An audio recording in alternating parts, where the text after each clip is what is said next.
የሰው ልጆችን ለምን አታጠፋቸውም ብለው ጠየቁ መላእክቶች አላህም ምን አላቸው? ደዑኒ ወኸልቂ፣ እስኪ እኔና ፍጥረቶቼን ተወት አድርጉኝ፣ ለቀቅ አድርጉኝ። ለው ኸለቅቱሙሁም ለረሒምቱሙሁም፣ ብትፈጥሯቸው እኮ ታዝኑላቸው ነበረ። ኢንታቡ ፈአና ሐቢቡሁም፣ ወደ እኔ ቢመጡ ቢመለሱ፣ ፈአና ሐቢቡሁም፣ እኔ ወዳጃቸው ነኝ ይቀበላቸዋለሁ።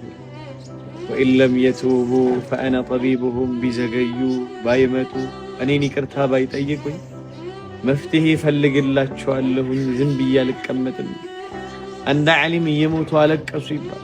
ተው አታልቅስ፣ አላህ እኮ ይምርሃል አሏቸው።